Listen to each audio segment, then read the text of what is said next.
Harry Potter and the Fourth Brother by Narratus. Prologue. The Half-Blood Prince lives. The Shrieking Shack was collapsing into silence. Candlelight trembled across warped boards, tracing ghostly shapes on the walls. The air was thick with the scent of dust, iron, and something darker. Venom, perhaps, or fear itself. Harry knelt beside Severus Snape. The man's breath rattled weakly, every rise of his chest smaller than the last. Blood spread dark and slow beneath him, pooling like spilled ink. "Take them," Snape rasped, voice a raw whisper. "Take them." Harry fumbled for the small glass vial, catching the silvery tears as they welled and ran down Snape's temple. "Look at me."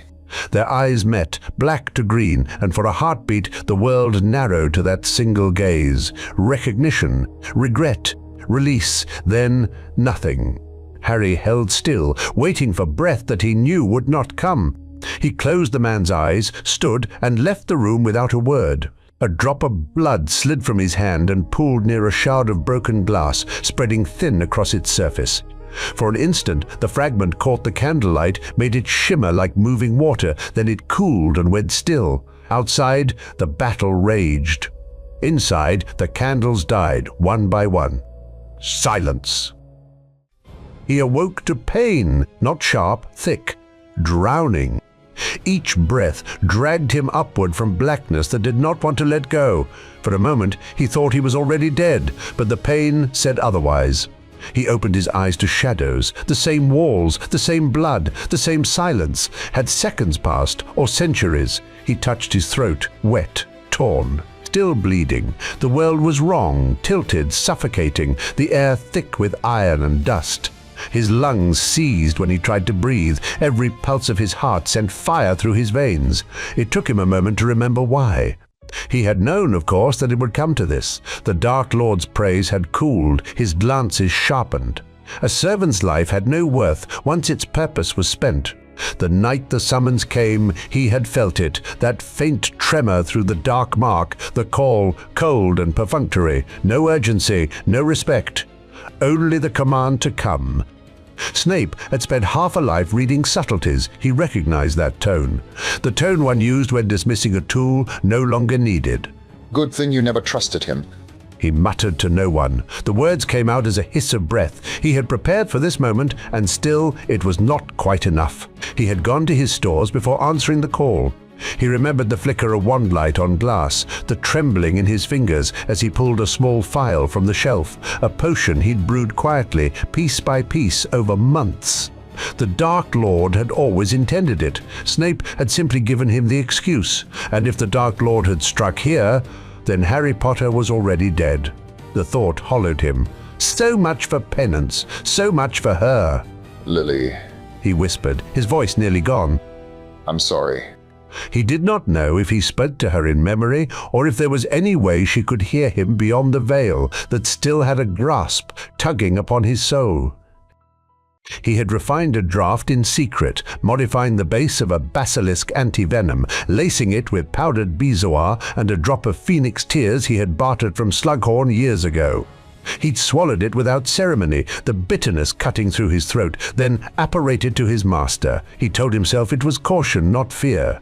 But even as he stepped into the Shrieking Shack, he knew what waited. He had emptied most of it, but left a little behind, intending to refill it later. It was the same vial, he realized now, the same one the boy had taken from his hand. The moment Voldemort's fingers closed around the Elder Wand, Snape had seen the death warrant written in his own blood. The Dark Lord believed the wand answered only to its master, and in his mind, that master was Snape. He could still hear it, faintly, Voldemort's voice saying, "While you live, the Elder Wand cannot truly be mine." He tried to appear unworried when told this, but he had known better and been right to prepare. It wasn't loyalty the Dark Lord valued, it was ownership. The wand's allegiance was a riddle he had already solved, Draco's disarming of Dumbledore, the chain of ownership unbroken. The wand had never been his to control, and Snape had kept that truth buried in silence. But Voldemort would never believe that. He would see only a rival master standing in his way. Still, he'd known Voldemort would reason it out sooner or later. That's why he'd taken precautions, brewed the draft, lined his pockets with counteragents, carried the spare files as though they were ordinary tools of his trade. A quiet insurance against the moment he'd seen coming for months. And Dumbledore had known it too, had known the logic, the danger, and still told him nothing, kept him dangling on Lily's memory like a leash, always for her. Snape had played both sides, but in truth he had belonged to neither. Both men had used the same devotion against him, and in the end both had left him to die. Both men had dangled purpose like a leash, one gilded with prophecy, the other with love. He had served faith and fear in equal measure, and both had called it redemption. He just hoped it might hurt less when it arrived. Now, lying on the floor where he'd fallen, he realized the draft had worked, barely.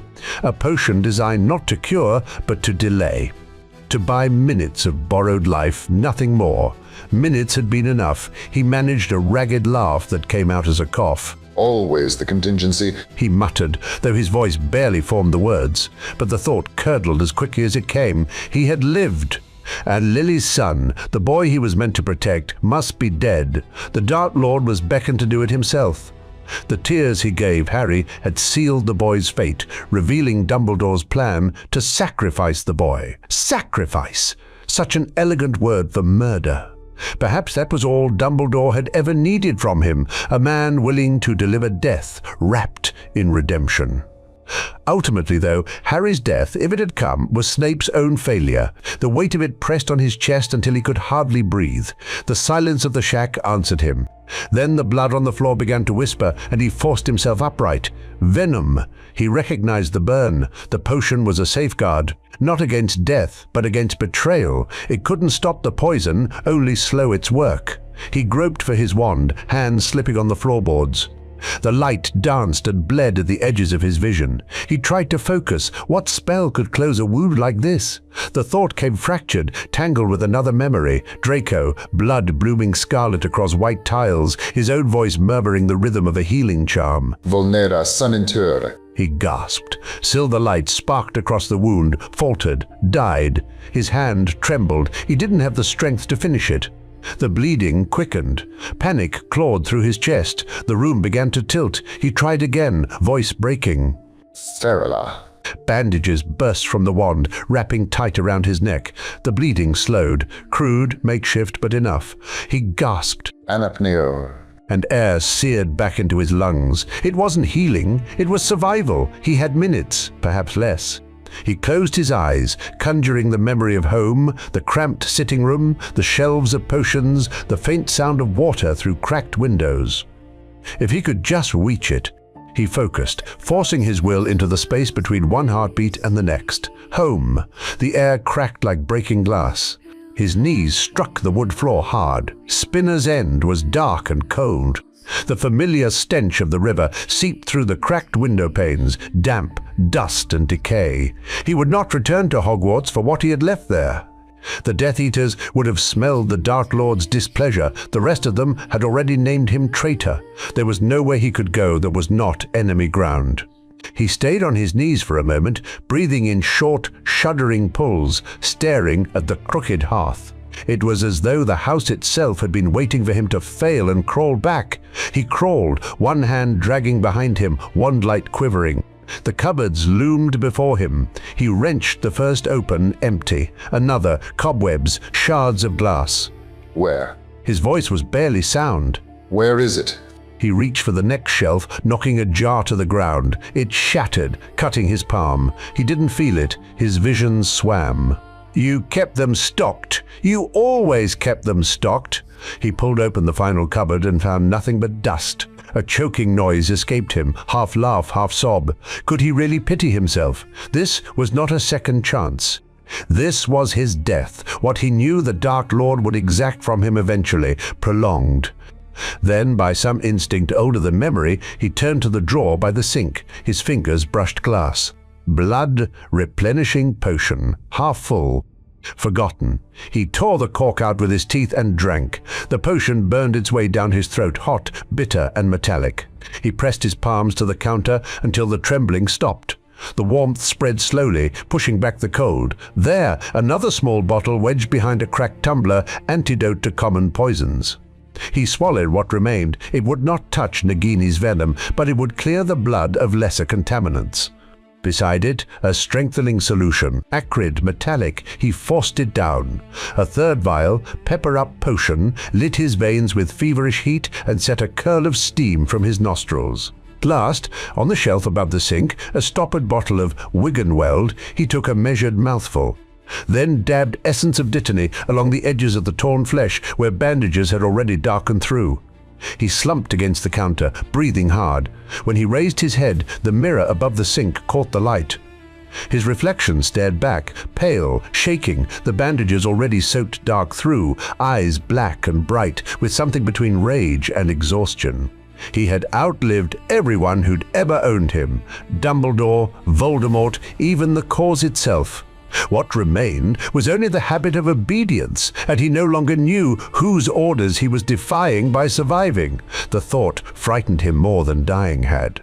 For a long time he simply stood there, listening to the slow gurgle of the river beyond the walls, wondering if the house, the world, or whatever god was left would notice if he stopped breathing again. For an instant, another shape flickered behind the glass. Red hair, soft light, green eyes. Lily. His voice cracked. "Oh, you did everything for them." She said softly. "And what did they give you?" He blinked. The mirror was empty. Shock, he told himself. Shock and blood loss, the mind clinging to what it loved last. He pressed a shaking hand to his throat. The bandages were slick, but the bleeding had slowed. He was alive, for now. Outside, the first grey light of dawn spread over the rooftops. The war was finished. The world had begun to move on. He pulled his cloak tight, stepped outside, and faced the horizon. Smoke still drifted from the distant ruins of Hogwarts, faint and white against the sky, and from somewhere deep within, whether memory, fever, or madness, a whisper came, "You should have died with her." The words did not sound like Lily or Dumbledore or even himself. They were a composite. Every regret he had swallowed, every night he had replayed the flash of green light. They slithered up from the wound in his throat like smoke, curling into his ears, soft as breath and yet sharp as glass, more bitter than the venom in his veins. He closed his eyes, the words settling into him like ash. Not an accusation from without, but the truth his own mind had always carried. He had betrayed her, handed her life to death, and lived on in the wreckage.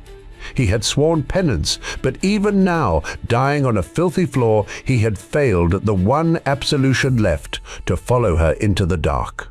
The voice of guilt raged inside him, a tide breaking against brittle stone. "You should have gone when she did." He pressed a trembling hand to his bandaged throat. His breath came shallow, rasping. Perhaps. He murmured. The word was not defense, not even acceptance, just a fragment of air leaving his lungs, too small to change anything. The river outside whispered through the pipes. The bandages tightened around his neck, and the echo of the whisper faded, leaving only his heartbeat and the grey taste of dawn.